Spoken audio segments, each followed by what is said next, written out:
Hi Aries, this is Jav. Welcome po sa ating channel. By the way, Aries, this is your weekly Gabay Tarot reading from March 30 to April 5, 2026.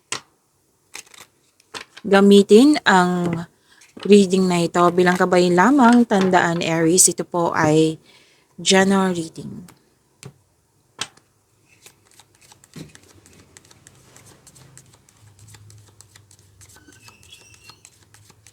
Mga parating pa para kay Aries ngayong March 30 to April 5, 2026.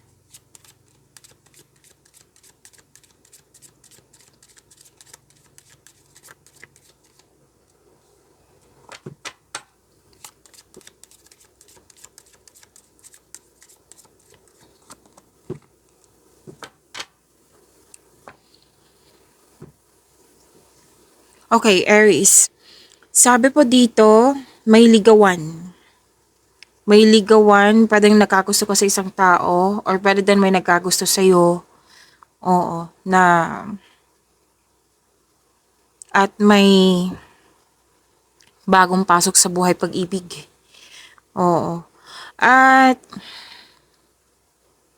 nagkaroon ka ng time sa iyong sarili. Nagkaroon ka din ng time sa pamilya mo.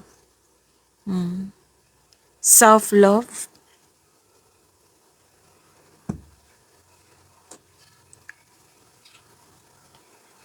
Nakikita ko dito, Aries, na may hinihintay ka pero nagkaroon ng delay. Ang unang nakita ko dito, may hinihintay ka pero nagkaroon ng delay. Pwede din po na may gagawin kang desisyon pero nagkaroon ng tutol, may tutol, kaya nagkaroon ng delay. Oo, na i-go mo yung desisyon. May nakita rin akong energy na nagkaroon ka ng hesitation. Yes, magkakos ka sa to ng delay, itong hesitation na ito. At may situation akong nakikita dito na pwedeng natagalan ka sa paggawa ng desisyon, like nagkaroon ng hesitation na papasok ka ba sa buhay pag-ibig or hindi. At pwedeng may hinintay kang tao. Tapos may concern kayo sa taong mahirap kausap, matigas ang ulo.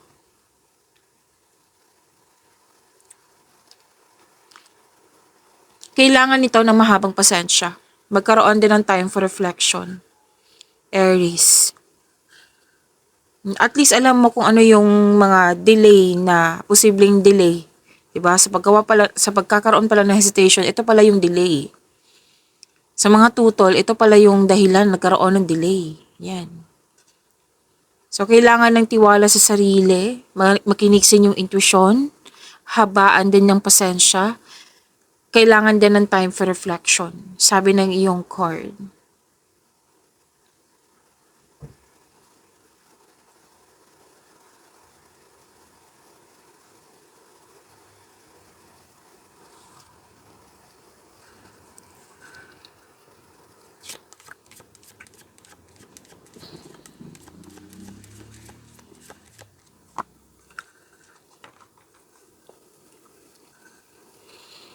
At may nakita ako ditong dalawang card kasi nagsabi dito na may stricto, mahirap kausap,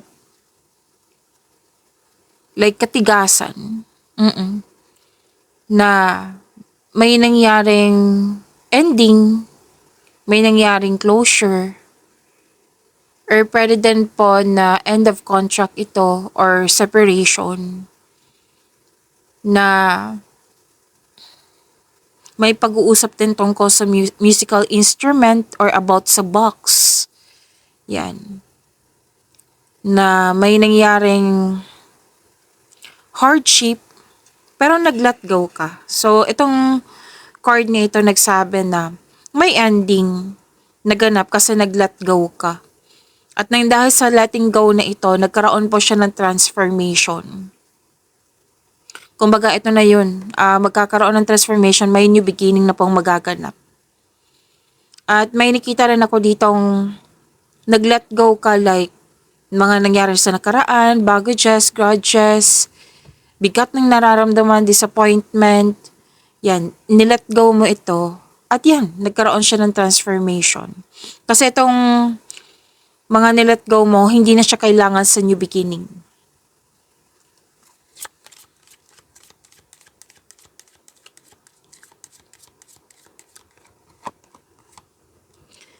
Nakikita ko dito, nagbigay ka ng tiwala sa isang tao. Oo, nagbigay ka ng tiwala sa isang tao. At saka, by the way, tatlong card po mismo nagsabi dito na may new beginning na magaganap. Bagong simula. At may dito, concern ka sa immature na tao or di kaya a young person, bata, pwedeng inner child mo na humingi ng time sa'yo. May nakita rin ako ditong na hired kahit walang experience. May nakita rin ako ditong pagsisimula ng proyekto. Dalawang card na mismo nagsabi dito, nagsimula sa bagong pag-ibig, pumasok sa bagong pag-ibig.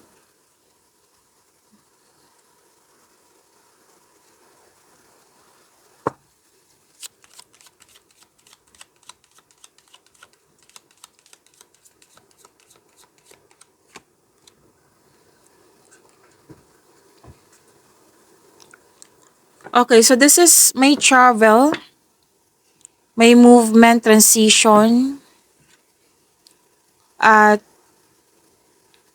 anong tawag nito?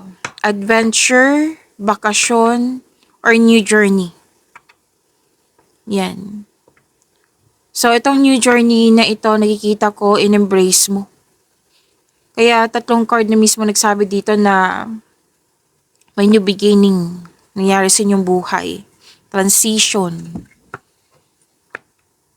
Pwede din itong long distance ang biyahe.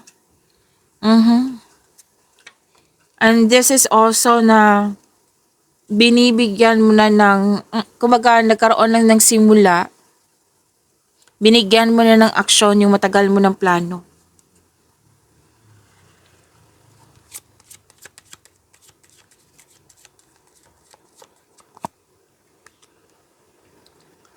At may malaking influence sa isang babae po, pwedeng ikaw to sa kapwa mo, or siya po ito sa iyo.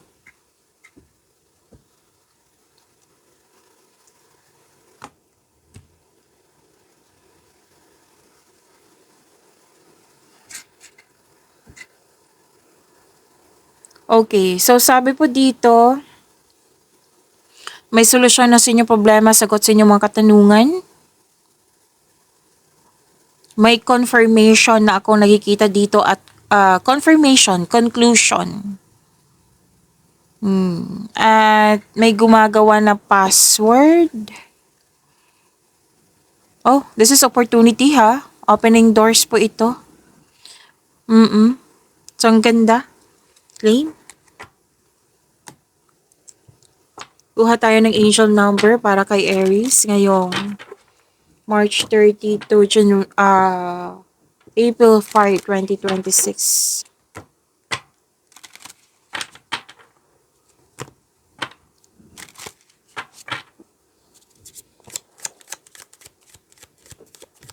Para kay Aries po.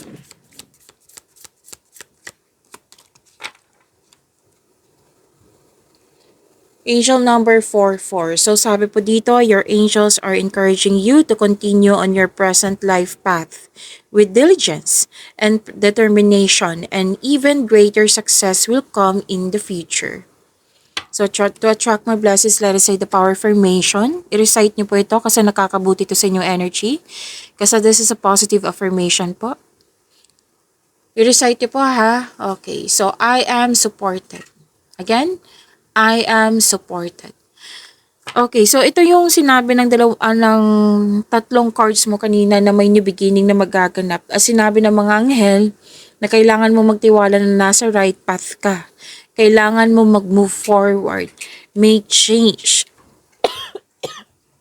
Excuse me po.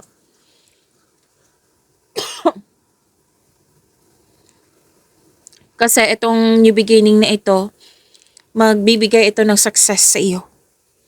Okay, so this is angel number 44.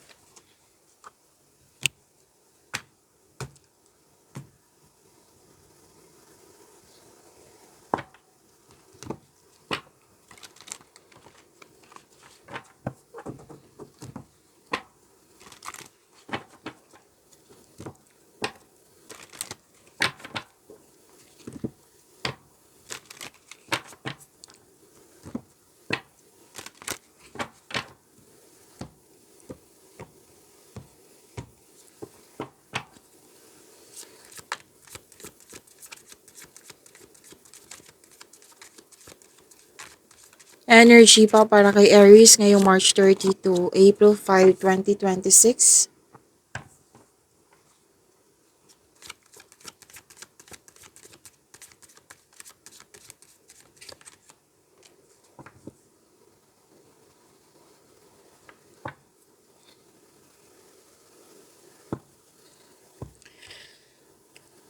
Andito po pala si Angel of Peace.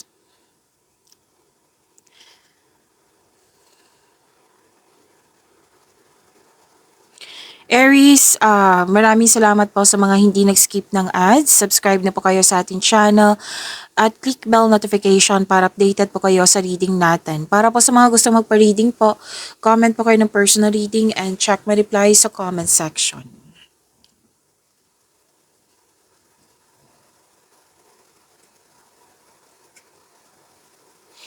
Okay, balanse. Nagkaroon ng balanse, nagkaroon ng stability, nagkaroon ng pagkakaisa. May kasiyahan buhat sa paglilibang. At this cards reminds you na magkaroon ng balanse sa schedule, panahon sa sarili, panahon sa pamilya. At kasi may nakita ko ditong overwork or buhos ang oras natin, buhos ang oras nyo sa trabaho or sa travel. Ang ilan sa inyo nagdadalawang isip na magkaroon ng desisyon if you're going to travel, enough ba ang money, nagbabudget mo kayo.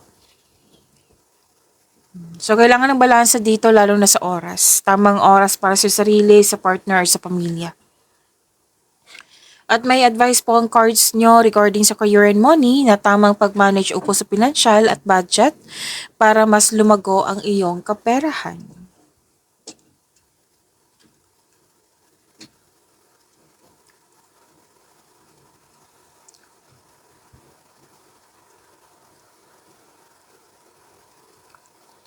Okay. Balanse pa rin tong dalawang card na ito eh. And please know, Aries, you are divinely guided. Maaring nagbigay ito ng signs sa pamagitan ng isang tao or kaibigan na maaring makatulong sa struggle mo ngayon. Kaya kailangan ng habaan ng pasensya as the universe goes to work to bring your desires into reality. So, tinutulungan ka ng universe po. Okay? So, seek balance and create a calm atmosphere.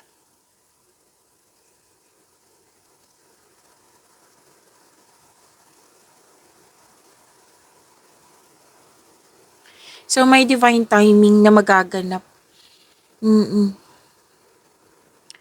Actually, nakikita ko dito nagbigay ka ng mahabang pasensya sa taong masungit or sensitive.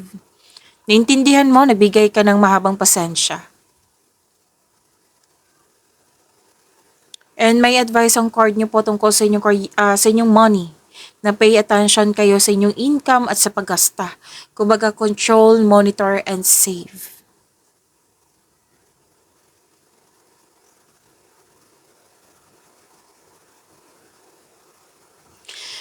Okay, to attract more blessings, let us say the power affirmation. Let us say, kasi nandito po si Angel of Peace. Nararamdaman ko. Okay, so this is, okay.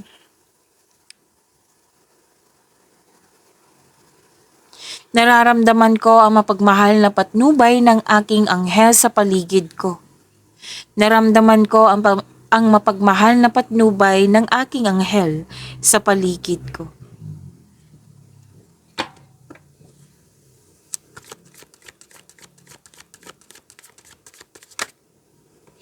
Andito po si Angel of the Past.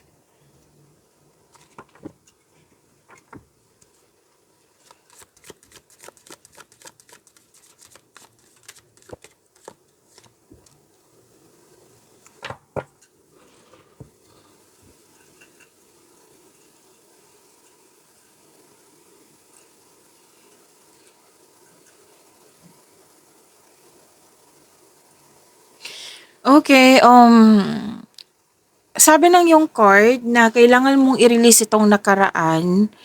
Oo, mag-focus ka sa pag-release sa nakaraan at move forward into a new and more successful period. Kasi gagawa ka ng desisyon. Nakikita ko dito gumagawa ka ng desisyon. Kaya lang etong nangyari sa nakaraan, bit-bit mo hanggang ngayon. At ngayon, naapektuhan yung desisyon mo. Hindi ka makagawa agad ng desisyon, nagkaroon ng alinlangan, kasi nga may nangyari sa nakaraan. Kaya nga sinabi ng card nyo kanina dito na mag-focus kayo sa pag-release sa mga nangyari sa nakaraan at mag-move forward kayo into a new and more successful period. Yes, acknowledge for your success is coming po. Lalo na't may financial growth ako nakikita dito. Claim this financial growth.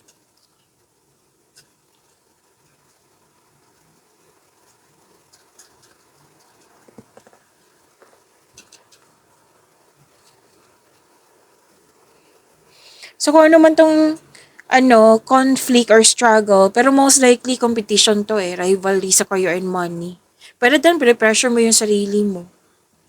Kaya sabi ng card na kailangan ng to move forward. Umiwas kayo sa mga toxicity kasi may mga tao dito hindi nagkasundo.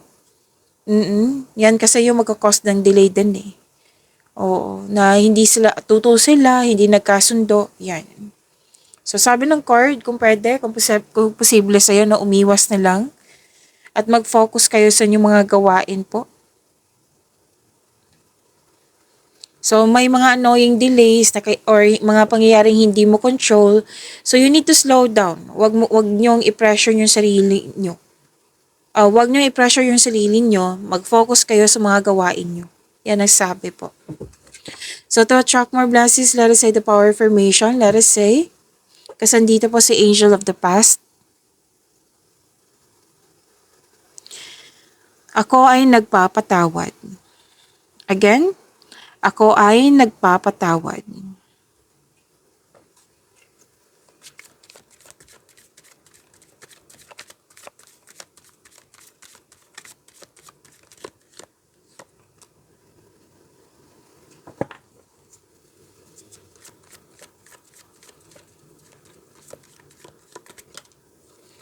Okay, dalawang card po na lumabas. Gusto niyang sumama. So, kunin na natin. Saglit lang po ha.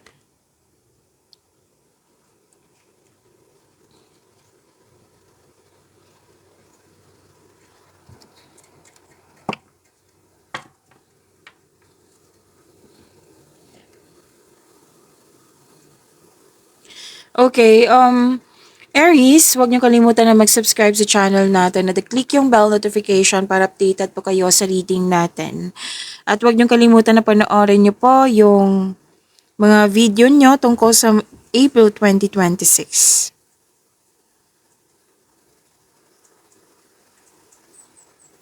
Meron pa pala yung April, May, June 2026. Dalawang video po iyon. Hanapin niyo po sa channel natin. Okay, so this is about love life, self-love, partnership, and romance.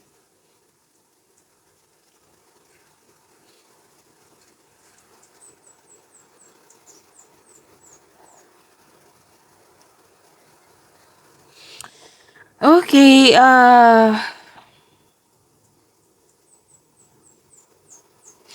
andito pa rin Kanina pa to. Actually, 3 card na nagsabi po na may tutol. May tutol sa desisyon, ideas, or plano, nangingialam, nakisawsaw, or this is third-party concern. Remember, this is, general reading. General reading po ito, ha? So, kung hindi kayo nakaresonate, ibigay niyo po sa iba. Okay?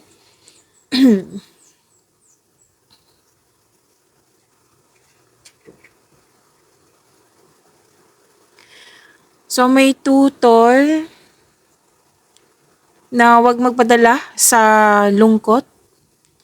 Kumbaga, accept and free yourself from this kind of emotion.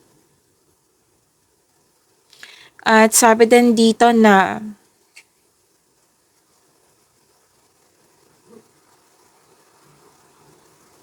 okay, may nakita kong celebration dito.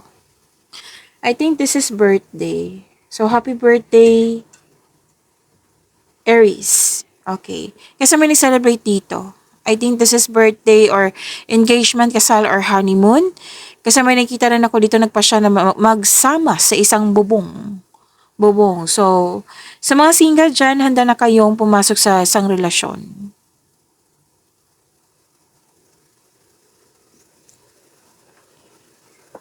So, nag-move forward kayo, nag-move on kayo, kasi gusto nyo magkaroon ng freedom, kasi gusto nyo magkaroon ng growth. Yan. So, magkakaroon ng transition, which is lumabas din to kanina. And may grupo ng tao dito na very supportive sa iyo. I think this is your family. Kung hindi man, group of friends or tinuring mong para mong pamilya. Masaya? Oo, nagkaroon kayo ng time sa isa't isa. Okay? So, yan po. Pag-imanin niyo po yung blessings na binigay sa inyo, Aries. See you tomorrow. Maraming salamat po.